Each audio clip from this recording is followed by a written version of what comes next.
हरे कृष्णा कृष्णा कृष्णा हरे हरे, हरे राम राम राम हरे हरे। जय जय श्री चैतन्य जय नित्यानंद जय अद्वैत चंद्र जय गौर भक्तवृंद, जय श्रीमान चैतन्य महापुर जय जय नित्यानंद प्रभु जय जय अद्वैत आचार्य ठाकुर जय जय गदाधर पंडित जय जय श्रीवास ठाकुर जय। আজকে আমরা গদাধর পণ্ডিতের নিয়ে কিছু আলোচনা করব, যিনি রাধারানীর প্রকাশ ছিলেন। এই গদাধর পণ্ডিত তিনি পুণ্ডরিক বিদ্যানিধির শিষ্য ছিলেন। এখন মনে প্রশ্ন আসবে কিভাবে তিনি পুণ্ডরিক বিদ্যানিধিকে গুরু রূপে গ্রহণ করলেন। যদিও আগের লীলায় বাবা ছিলেন, হ্যাঁ, আর গদাধর পণ্ডিত শ্রীমতী রাধারানী, রাধারানীর বাবা হচ্ছেন বৃষভানু রাজা। এই বৃষভানু রাজাই পুণ্ডরিক বিদ্যানিধি, আর রাধারানী গদাধর। বলে না, দিব্য জ্ঞান দিল যেই জন্মে জন্মে প্রভু সেই, হ্যাঁ, দিব্য জ্ঞান হৃদয়ে প্রকাশিত। এ ভগবানের একটা অসীম আনন্দের লীলা। তা যখন কেউ করে তখন ভগবান তাকে বিভিন্নভাবে গ্রহণ করতে পারে। তাই পুণ্ডরিক বিদ্যানিধি তিনি বিষয় লোকের মতো ছিলেন। হ্যাঁ, খুব সুন্দর দামি পাঞ্জাবি পরতেন, খাট ছিল একদম, হ্যাঁ, স্বর্ণ অলঙ্কিত। তারপরে পান খেতেন, পানের পিসদানি ছিল খুব বড়। তারপরে লোকে ময়ূরের পালক হাওয়া করতেন সেবকরা। এসব দেখে গদাধরের মনে হলো যে আমি একজন বিষয় লোক দেখলাম। তারপরে যখন একটা শ্লোক পাঠ করলেন, হ্যাঁ, যে কৃষ্ণের করুণা, হ্যাঁ, যে অহবকিজং স্তনকালকুটং, এই শ্লোক যখন পাঠ করলেন, তখন পাঠ করার পরে তিনি দেখলেন বাবা, ভগবান কৃষ্ণ এত কৃপালু। বকাসুরের বোন পুতনা তাকে মারার জন্য এলো, তাকে মাতৃপদ দান করলেন, হ্যাঁ, ধাত্রীগতি দিলেন। তা সেই সময়তে তিনি খাট থেকে নিচে নেমে গড়াগড়ি দিচ্ছিলেন। তখন গদাধর বুঝতে পারলেন যে আসল বৈষ্ণবকে কখনো বাইরের দিক থেকে দেখে চেনা যায় না, তার অপরাধ হয়ে গেছে। তারপরে তিনি সেসব কথা মুকুন্দকে খুলে বললেন, হ্যাঁ, এবং মহাপ্রভুকে জানালেন। তখন মহাপ্রভু বললেন, ওর থেকে দীক্ষা নাও, ক্ষমা হয়ে যাবে। তাই গদাধর পণ্ডিত পুণ্ডরিক বিদ্যানিধিকে, হ্যাঁ, গুরু রূপে তিনি গ্রহণ করলেন।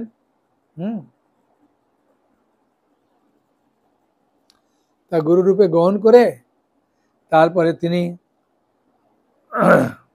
তার আচার ব্যবহার শিক্ষা অনুযায়ী তিনি ভক্তিপথকে গড়ে তুলতে চেষ্টা করলেন গদাধর পণ্ডিত।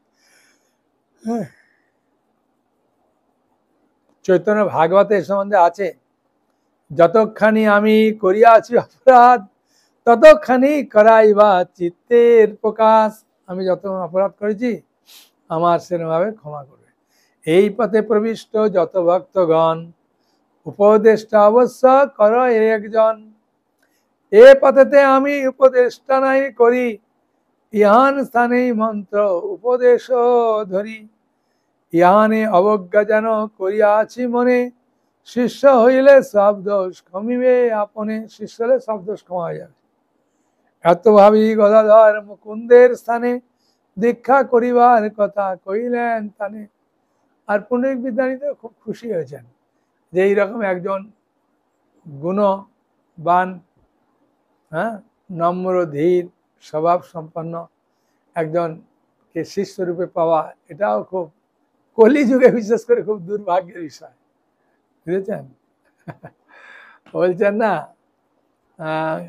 গুরু হাজার হাজার মেলে, শিষ্য মেলে কজন। এখন তো মনে হচ্ছে শিষ্য হাজার হাজার মেলে, গুরু না। ভালো শিষ্য পাওয়া এখন খুব কঠিন, আর ভালো গুরু পাওয়া খুব কঠিন। যখন বিদ্যানিধিকে শুনিয়েছেন, পুণ্ডরিক বিদ্যানিধিকে, তখন খুব আনন্দ পেয়েছেন। হ্যাঁ,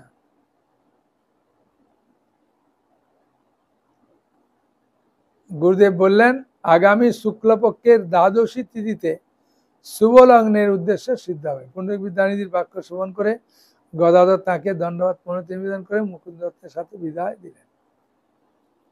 যে দীক্ষার দিনও বলে দিয়েছেন এই দিন দীক্ষা হবে।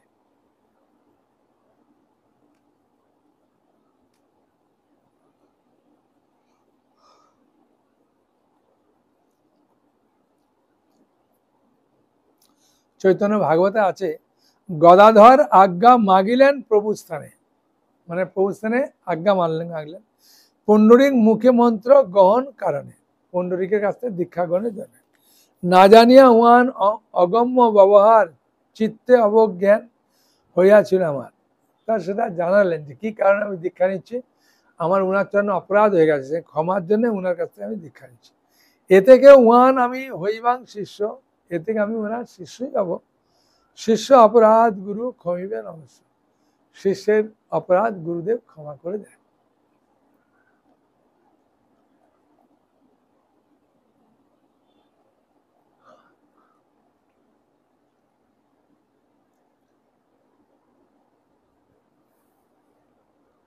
তাহলে গদাধর পুণ্ডরিক বিদ্যানিধির কাছ থেকে দীক্ষা মন্ত্র গ্রহণ করলেন। তাহলে গদাধর পণ্ডিতের দীক্ষা গুরুর নাম কি যদি প্রশ্ন করে? পুণ্ডরিক বিদ্যানিধি। চন্দ্রশেখর আচার্য ভবনে একসময় মহাপ্রভু গৌরাঙ্গ ভক্তবৃন্দ সহ ব্রজলীলার অভিনয় করছিলেন। মানে চন্দ্রশেখর আচার্য হচ্ছে তার মেসমশাই মহাপ্রভু, সেই বাড়িতেই তিনি যত নাটক ফাটক অভিনয় করেন মাসির কাছে। আর মাসিরও কোনো সন্তান ছিল না, সেই জন্য নিমাইকে নিজের সন্তানের থেকে অধিক প্রিয় ভালোবাসতেন, হ্যাঁ, মেসমশাই এবং মাসি। তো ওখানে নাটক করবেন, ব্রজলীলা মানে বৃন্দাবনের লীলা নাটক করবেন। গদাধর পণ্ডিত রুক্মিণীর অভিনয়ে অংশগ্রহণ করেছিলেন। গদাধর কে করেছিলেন? রুক্মিণী দেবী, হ্যাঁ, তিনি অভিনয়টা করেছিলেন।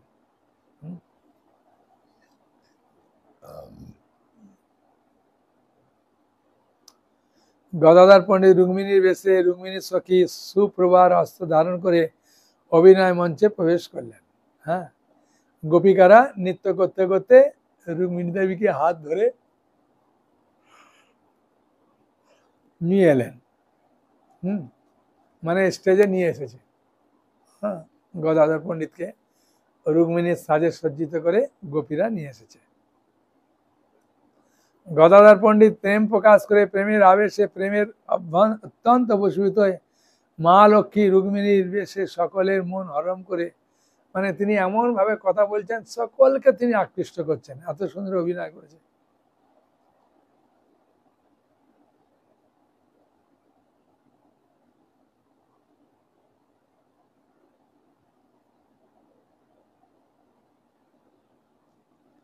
প্রেমের আবেশে প্রেমের অত্যন্ত বশীভূত হয়ে মহালক্ষ্মী রুক্মিণী বেশে সকলের মন হরণ করে পরমানন্দে নৃত্য পরিবেশন করতে লাগলেন। মানে গদাধর পণ্ডিতের যে নৃত্যকলা, মানে নাচের অঙ্গভঙ্গিমা, রুক্মিণী বেশ সেরেছে না। রুক্মিণী তো রাজার মেয়ে ছিল, রাজা ভীষ্মকে, রুক্মিণীর বড় ভাইয়ের নাম ছিল রুক্কি, বুঝেছেন? তাই রুক্মিণী দেবীর অভিনয় করছে এখন গদাধর, তা সেরকম ভাবে তো আনতে হবে।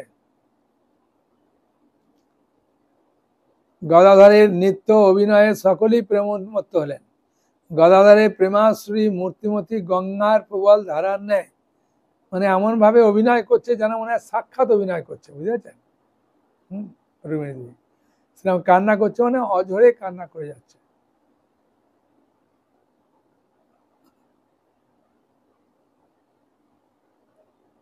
তার স্বরূপে তো শ্রী গদাধর পণ্ডিতের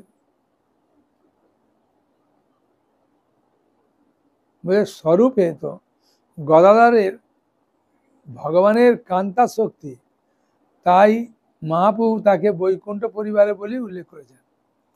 মানে গদাধর তো মহাপ্রভুরই, হ্যাঁ, একটা শক্তি না।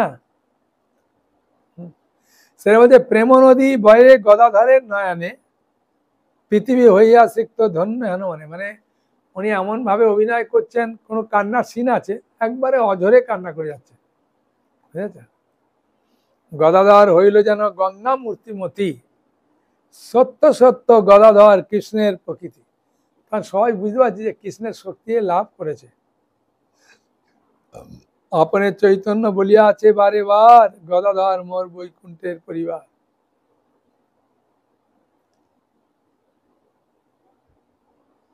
যারা শ্রী গদাধরে নৃত্য অভিনয়ের দর্শক, যারা গায়ক, তারা সকলেই মহাপুর কৃপায় প্রেমাবিষ্ট হয়ে বাচ্য চেতনা হারিয়ে ফেলেছিলেন। এমন ভাবে রুক্মিণী দেবী অভিনয় করছেন, সকলের বাহ্য চেতনা নষ্ট হয়ে গেছে।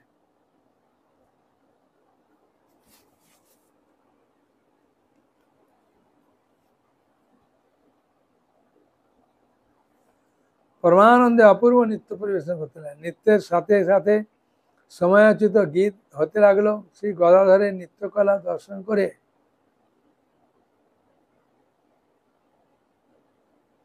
সকল দর্শকের প্রেমে বিভোর হয়ে আনন্দ সুবর্ষ করলেন।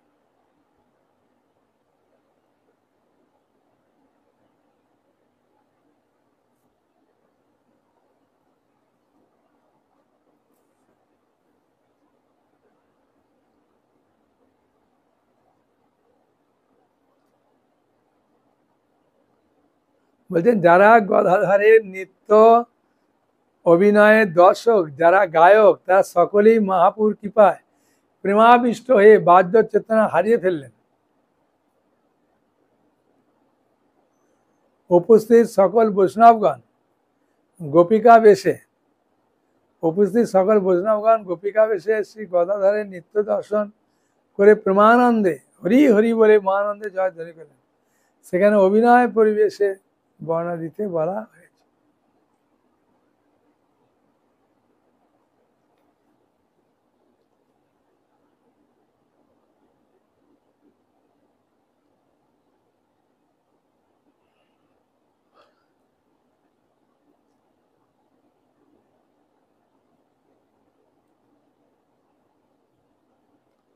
যারা শ্রী গদাধরের নৃত্য, আচ্ছা এটা তো বললাম। এইভাবে গোপিকাদের আবেশে গদাধর পণ্ডিত চন্দ্রশেখর আচার্যের ভবনে অভিনয় করেছেন। মহাপ্রভু নবদ্বীপ লীলার প্রধান সহায়ক গদা, শ্রী গদাধর পণ্ডিতের ব্রজের রায়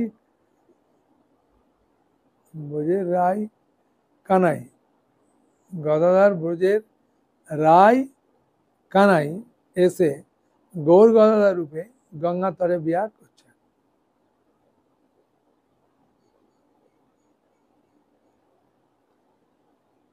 ব্রজের গোপসখাগণ সহচর, মানে সোজা কথা হচ্ছে কি, উত্তরটা হচ্ছে কি যে গদাধর পণ্ডিত তিনি রুক্মিণীর বেশে এমন ভাবে নৃত্য করেছিলেন, সবাইকে মোহিত করে দিয়েছিলেন, সোজা কথা। হ্যাঁ,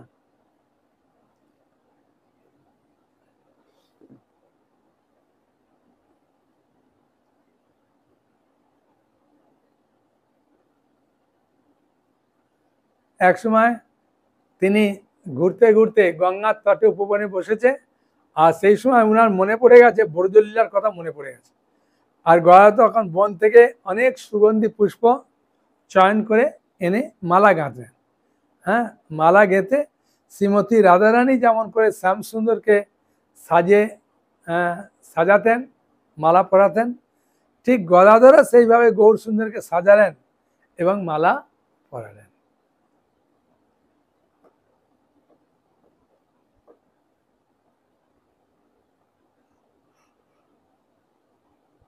শ্রী গৌর সুন্দর গদাধরকে নিয়ে এক বৃক্ষমূলে বেদির উপর বসলেন।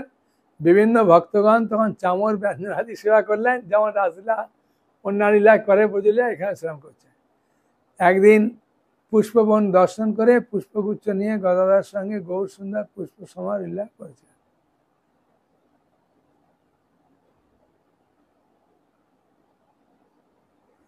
বাসুদেব ঘোষ গেয়েছেন গৌরাঙ্গ চাঁদের মনে কি ভাব পড়িল, পাশা সারি লইয়া গোরা খেলা শিরজিল। গৌরাঙ্গ চাঁদের মনে কি ভাব পড়িল,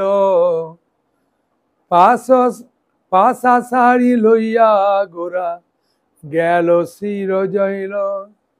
শিরজিল গদাধর সঙ্গে গোরা খেলে পাশাপাশি, ফেলিতে লাগিলা পাশা হরি যিনি বলি। হারি যিনি বলি, দয়া চারি বলিদান।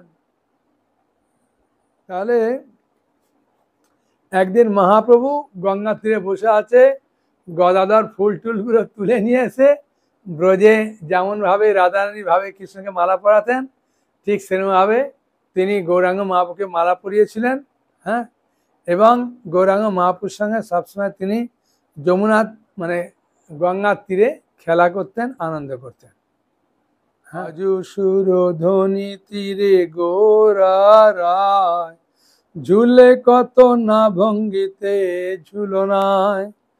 প্রিয় গদাধর মুখ পানে ছায়া, রঙ্গে রইতে নারে থির হইয়া। হ্যাঁ, পদকর্তারা কীর্তন করছেন। হ্যাঁ, গদাধর গৌরা সুন্দরকে নিয়ে তাম্বুল যোগায়, ব্যঞ্জনাদিক সেবা করে। হ্যাঁ, আনন্দের দোলনায় দোল খায়, সেই সময় গান গাইছে পদকর্তারা আর কি।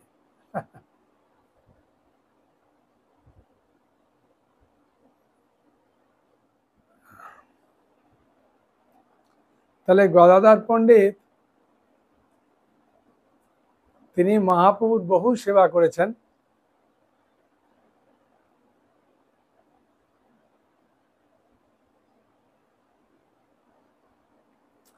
সেখানে বলছে গদাধরের সঙ্গে মহাপ্রভু জলকে লীলা করেছেন, নৌকা বিহার করেছেন, বনভোজন করেছেন, রাস রস বিলাস আদি করে থাকেন।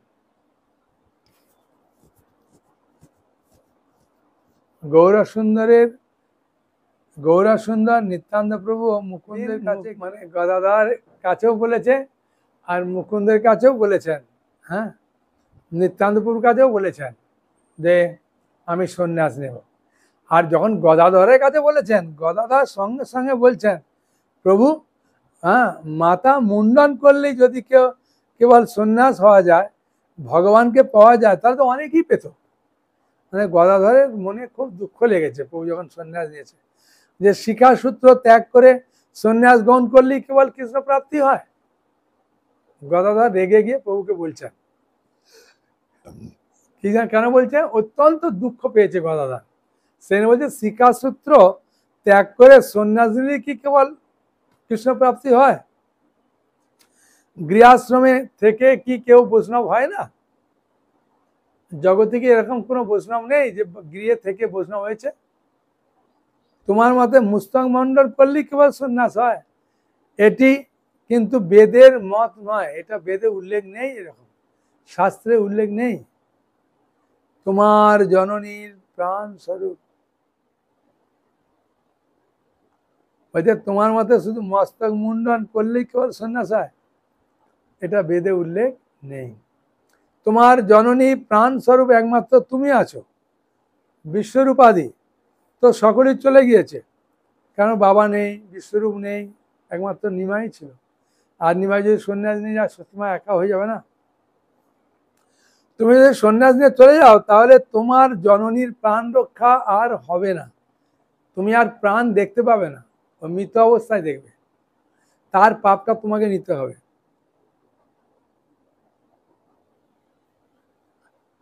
মানে গদাধর রেগে গিয়ে প্রভুকে এখন অনেক কিছু বলছে। শ্রীকৃষ্ণ প্রীত হন, হ্যাঁ, সন্ন্যাস নিলে জননী সন্তুষ্ট হন, বন্ধু বান্ধবাদী সকলেই আনন্দিত হন। হ্যাঁ, যারা গৃহে আশ্রমে থেকে শ্রীকৃষ্ণ ভজনা করেন, এখন এখানে একটু সুর পাল্টে দিয়েছে, ওই যারা গৃহাশ্রমে থেকে কৃষ্ণ ভজনা করেন তারা অন্য সকল আশ্রমেরই প্রীতির প্রাপ্ত। কেননা গৃহাশ্রমের অন্য সকল উপজীব বা গৃহস্থরা অন্য সকল আশ্রমীকে সাহায্য করে থাকেন। মানে 4টে আশ্রম আছে, হ্যাঁ, ব্রহ্মচর্য, গাহস্থ, বানপ্রস্থ, সন্ন্যাস। যারা ব্রহ্মচর্য পালন করে তারা তো রোজগার করে না, তারা বই পড়ে, শ্লোক মুখস্থ করে আর ভগবানের সেবা টেবা করে। ওদেরও ভার, খাওয়ার ভার গৃহস্থরা, কেন ওরা রোজগার করে না। যারা ব্রহ্মচারী, হ্যাঁ বুঝলেন, তারাও রোজগার করে না, তাদেরও গৃহস্থের উপর নির্ভর করতে হয়, হ্যাঁ তাই না। আর যারা ক্ষত্রিয়, হ্যাঁ, যুদ্ধ করবে, তারাও কাজকর্ম তেমন করে না, সব স্ত্রীর উপরে নির্ভর করেই চলে। আর চতুর্থটা হচ্ছে আশ্রম, সন্ন্যাস। তাহলে দেখুন, সন্ন্যাসেও চাকরি টাকরি করে না, বানপ্রস্থেও করে না, ব্রহ্মচারীতেও করে না, আর যুবক অবস্থাও করে না। যারা গৃহ আশ্রমে থেকে কৃষ্ণের ভজনা করেন তারা অন্য সকল আশ্রমীদেরই প্রীতির পাত্র, কেননা গৃহাশ্রমী অন্য সকলের উপজীব বা গৃহস্থরাই সকল আশ্রমীকে সাহায্য করে থাকেন। পরিশেষে গদাধর অভিমান করে বললেন, তথাপি মাতা মুন্ডাইলে শাস্ত্র পাও, যে তোমার ইচ্ছা তাই করো, চলে যাও, তোমার যেটা ইচ্ছা তুমি সেটা করো বলে গদাধর তো বললেন। কিন্তু গদাধর খুব দুঃখ পেয়েছে, হ্যাঁ, প্রভুর সন্ন্যাসের কথা শুনে। তারপরে তো মহাপ্রভু সন্ন্যাস নিলেন, সন্ন্যাস নিয়ে শান্তিপুরে এলেন।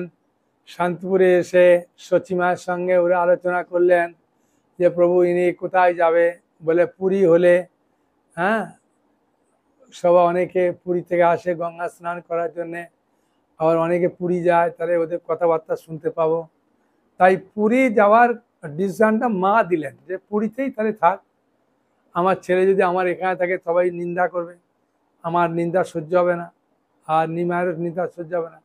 তাতে সন্ন্যাস নিয়েছে, যাক নীলাচলে থাকুক পুরীতে, তাহলে লোকের মাধ্যমে আমরা খোঁজ খবর নিতে পারবো। বৃন্দাবন হলে অনেক দূর, সেখান থেকে লোক কবে আসবে ঠিক নেই বলে দিয়েছেন। আর জগন্নাথদের মন্দিরের দক্ষিণ পশ্চিম কোণে সমুদ্র বালুকার পথে জমেশ্বর টোটা নামক স্থান আছে।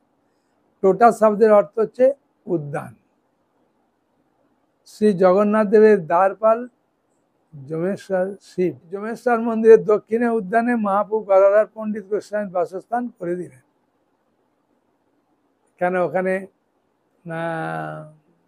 গোপীনাথ বিগ্রহ প্রকট হবে, কোথায় রাখবে, ওখানে রাখবে, সব প্ল্যান ভগবান করেছে, হ্যাঁ ঠিক আছে। একদম। 2 নম্বর একটা কারণ আছে, খুব গোপন কারণ, কেন মহাপ্রভু তাকে টোটা গোপীনাথের ওখানে রাখলেন। টোটা গোপীনাথ তখন তো প্রকাশ হয়নি, কেন ওখানে রাখলেন।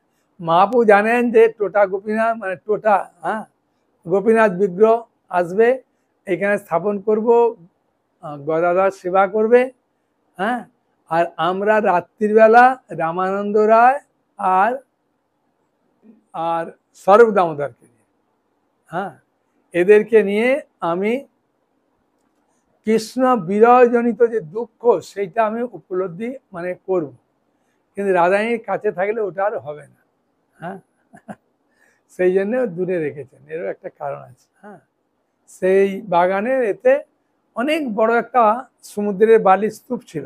হঠাৎ মহাপ্রভু বললেন, প্রেমে পাগল হয়ে মাটি খুঁড়তে শুরু করেছে। তখন সবাই বলছেন, তার খুঁড়তে খুঁড়তে দেখে সোনার মুকুটের একটু অংশ, তখন বুঝতে পারলেন নিচে বিগ্রহ আছে, তারা খুললেন, এই গোপীনাথকে পেলেন। বুঝেছেন, মহাপ্রভু স্বয়ং আবিষ্কার করেছে গোপীনাথকে।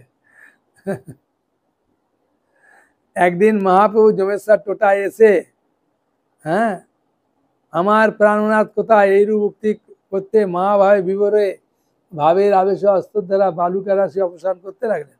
বুঝেছেন, এই যে আমার প্রাণনাথ কোথায় বলে, হ্যাঁ, আচ্ছা। মহাপ্রভু হস্ত দ্বারা গদাধর পণ্ডিত জিজ্ঞাসা করলেন, স্বহস্তে বালুকা রাশি অপসারণের কারণ কি। মহাপ্রভু তখন গদাধরকে বললেন, গদাধর, এই স্থানের যে কি মূল্যবান বিধি পাই তাই তুমি গ্রহণ করবে কি। হ্যাঁ, মানে গোপীনাথ বিগ্রহের প্রকট স্থলী হচ্ছে এই টোটা গোপীনাথে, হ্যাঁ, ওর সামনে, হ্যাঁ, বুঝেছেন, ওখানেই হলো। তখন মহাপ্রভু কি করছেন, বালি খুঁড়ছে, আর খুঁড়তে খুঁড়তে মুকুট পেলেন আর গোপীনাথকে প্রকাশ করলেন, হ্যাঁ, আর গোপীনাথকে প্রকাশ করে মহাপ্রভু হস্তদান করে গদাধর পণ্ডিতকে জিজ্ঞাসা করলেন যে সহস্তে বালুকার অবস্থানের কারণ কি। মহাপ্রভু তখন গদাধরকে বললেন, গদাধর, এই স্থানে একটা মূল্যবান জিনিস আছে, তুমি গ্রহণ করবে কি? গদাধর পণ্ডিত বললেন, হ্যাঁ প্রভু, আপনার প্রদত্ত মূল্যবান জিনিস কে নাম গ্রহণ করে। মহাপ্রভু বললেন, দেখো গদাধর, এই স্থানে প্রাণনাথের চূড়ার অগ্রভাগ দেখা যাচ্ছে, তুমি স্পর্শ করো। সত্য সত্যি গদাধর পণ্ডিতের একটা দিব্য প্রস্তরময়ী শ্রীমূর্তি শিরোভাগস্থ চূড়া দেখতে পেলেন। উৎকণ্ঠিত চিত্তে ভক্তগণের সহিত এই শ্রীমূর্তিকে বালুকা রাশি অবসানের জন্য উত্তোলন করেছিলেন, মানে গোপীনাথ বিগ্রহ পাওয়ার জন্য। গদাধর পণ্ডিত গোস্বামী ক্ষেত্র সন্ন্যাস গ্রহণ করে মহাপ্রভুকে একদিন বললেন, প্রভু, আমি যাতে এই বিগ্রহ সেবা ছেড়ে অন্য জায়গায় না যাই, কেন মহাপ্রভু সবাইকে বিভিন্ন জায়গায় পাঠিয়ে দিচ্ছে তো, হ্যাঁ, মানে ভক্তদের বিভিন্ন জায়গায় প্রচারের জন্য পাঠাচ্ছে। গদাধর চিন্তা করলে আমাকে এক্ষুনি পাঠিয়ে দেবে, তার থেকে বলি প্রভু আমি এই গোপীনাথের সেবা করবো, যাতে সারা জীবন করতে পারি, আমাকে আপনি ক্ষেত্র সন্ন্যাস দিয়ে দেন। মহাপ্রভু বললেন, ক্ষেত্র সন্ন্যাসের অর্থ জানো? বলি, হ্যাঁ প্রভু জানি। ক্ষেত্র ছেড়ে কোথাও যাবে না, এই গোপীনাথের সেবা ছেড়ে। বললো, ঠিক আছে, যাবো না। বলে মহাপ্রভু তাকে বলেন, ঠিক আছে, তোমার ক্ষেত্র সন্ন্যাস দেবো, হ্যাঁ, তা দিয়েছেন। আর যখন মহাপ্রভু বৃন্দাবন যাবেন, তখন গদাধর বলছে, আমার আপনার সঙ্গে থাকাটাই বৃন্দাবন, আমার গোপীনাথের সেবা হয়ে যাবে, আমি আর যাবো, থাকবো না। বলে মহাপ্রভুর যে রাস্তা দিয়ে যাচ্ছে অন্য রাস্তা দিয়ে দিয়ে গদাধর যাচ্ছে না। তারপর আবার কটক থেকে আবার ফিরে আসে। চৈতন্য ভাগবতে এটা আছে, হ্যাঁ, ইষ্টমন্ত্র আমি যে কইলু কারো প্রতি, সেই হইতে আমার নাম স্ফুরে ভালোমতি, সেই মন্ত্র তুমি মোরে কহ পুনর্বার, তবে মন প্রসন্নতা হইবে আমার। মহাপ্রভু গদাধরকে বলছেন, প্রভু, গুরুদেব যে আমাকে ইষ্টমন্ত্র দিয়েছিলেন, হ্যাঁ, মানে ব্রাহ্মণ দীক্ষার কথা কাউকে বলতে নেই, হ্যাঁ, তা আমি বলে দিয়েছি কাকুই কারণে, আর আমি ভুলে গেছি, তাই আপনি প্রভু ওটাকে মনে করিয়ে দেন। মহাপ্রভু দেখলেন গুরুদেব তোমাকে দিয়েছে, তুমি ভুলে গেছো, এটা গুরুদেবের কাজ, আর আমার কাছে নিলে সদাচার লঙ্ঘন হবে, হ্যাঁ, কারণ সবাই আর গুরুদেবকে পাত্তা দেবে না।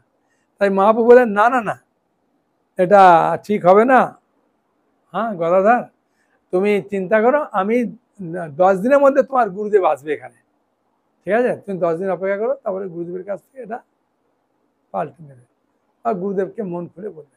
তখন গদাধর বলেন, তাহলে ঠিক আছে, হ্যাঁ, 10 দিন পরেই, হ্যাঁ, চিন্তা করছেন। তখন মা বলছেন, আগামী 10 দিনের মধ্যে তোমার গুরুদেব পুণ্ডিত এখানে আসবেন, হ্যাঁ, আর সত্যি সত্যি গুরুদেব চলে এসেছেন, হ্যাঁ। প্রভু বলে, তোমার যে গুরু বিদ্যানিধি অনাসে তানে আনিতেছেন বিধি, সর্বজ্ঞের চূড়ামণি জানেন সকল, গদাধর বিদ্যানিধি আইলা উৎকল, এটা দেখিয়া দিন 10-এর ভিতরে আইসেন কেবল আমারে দেখিবারে। বলছে, আমাকে দেখার জন্য কি আসছে নাকি? হ্যাঁ, 10 দিনের মধ্যে পুণ্ডরিক বিদ্যানিধি তিনি আসছেন। তা সত্যি করে গদাধর পণ্ডিত মহাপুর নির্দেশ ক্রমে তার নিকট নিজ ইষ্টমন্ত্র বিষয়ে ব্যক্ত করে শোধন করে নিলেন। চৈতন্য ভাগবতে আছে, গদাধর দেব ইষ্টমন্ত্র পুনর্বার, প্রেম নিধি স্থানে প্রেমে কইলেন অঙ্গীকার, আর কি কইব প্রেম নিধির মহিমা, যার শিষ্য গদাধর এই প্রেম সীমা। হ্যাঁ, গদাধর পণ্ডিত গোস্বামী লীলা আচরা থাকাকালীন মহাপ্রভু কৃষ্ণদেব শ্রী চৈতন্য মহাপ্রভুকে প্রতিদিন ভাগবত পাঠ শোনাতেন। হ্যাঁ, মহাপ্রভু খাওয়া দাওয়া করে আসতেন, 3 ঘন্টা প্রতিদিন ভাগবত কথা শুনতেন। হ্যাঁ, আর গদাধর পণ্ডিতের চোখের জলে ভাগবতের অক্ষরগুলো সব মুছে গিয়েছিল, এত প্রেমে তিনি পাঠ করতেন। আর মহাপ্রভু খুব আনন্দে শুনতেন। মহাপ্রভু জিজ্ঞাসা করছেন, গদাধর আজকে কি পড়া শোনাবে? বলছে, তাহলে প্রহ্লাদ চরিত্র আর নয় ধ্রুব চরিত্র, এই দুটো চরিত্রই মহাপ্রভু এই গদাধর পণ্ডিত থেকে পুরা শুনেছে। আর যখন পাঠ করতেন তখন প্রেমাশ্রু জলে বুকটা ভেসে যেত, আর অক্ষরগুলোতে জলের ফোঁটা পড়ে পড়ে পড়ে অক্ষরগুলো বোঝা যায় না। কত প্রেম! হ্যাঁ,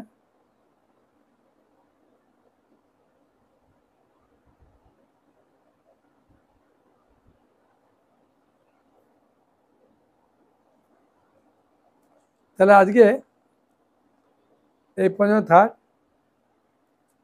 তাই না? সবসময় ভাগবত পাঠ শুনতেন।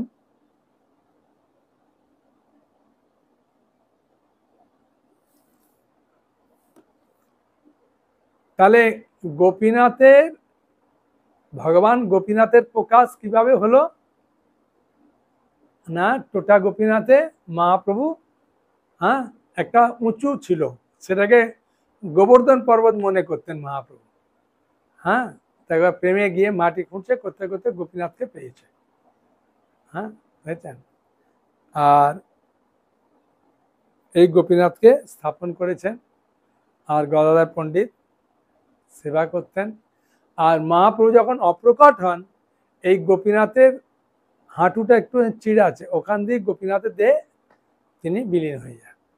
হ্যাঁ, অনেকে মনে করে জগন্নাথে গেছে, না। অনেকে মনে করে নীলাচল সমুদ্রে ঝাঁপ দিয়েছে, না।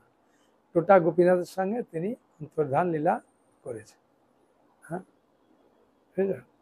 তা আজকের ক্লাস থেকে আমরা জানতে পারলাম যে মহাপ্রভু আর গদাধর এরা সবাই নাটক করতেন চন্দ্রশেখর আচার্যের বাড়িতে, মাসির বাড়িতে। আর একবার রুক্মিণী দেবীর পাঠ করে গদাধর সবাইকে প্রেমে কান্না করে দিয়েছিলেন। তারপরেতে গদাধর পণ্ডিত বিদ্যানিধিতে দীক্ষা গ্রহণ, হ্যাঁ, তারপরে গোপীনাথের সেবা। আর মহাপ্রভু যখন বললেন সন্ন্যাস নেব, তখন মহাপ্রভুকে খুব বকা দিলেন। হ্যাঁ, দিয়ে বললেন তুমি স্বতন্ত্র ইচ্ছা, তুমি যা পারো তাই করো। হ্যাঁ, আমি কিছু বলবো না। হ্যাঁ, আর বলে বকা দিলেন। দেওয়ার পরে কি করলেন না, মহাপ্রভু সন্ধ্যা নিয়ে চলে গেলেন। হ্যাঁ, তারপরে পুরীতে অবস্থান করছিলেন। এখানে আমরা দেখতে পাই যে শান্তিপুরে এই পুরী থাকার অনুমতিটা মা সচিমা দিলেন সবাই মিলে। তা পুরীতে ছিলেন। তা সেই সময় গদাধর গিয়ে টোটা গোপীনাথে অবস্থান করলেন। হ্যাঁ, এবং গোপীনাথ বিগ্রহ প্রকট হলো, তার সেবা করলেন। বুঝেছেন? আর মহাপ্রভুকে প্রতিদিন 3 ঘন্টা করে প্রহ্লাদ আর ধ্রুব চরিত্র শোনাতেন। নিতাই গৌর প্রেমানন্দে, হরি হরি বল।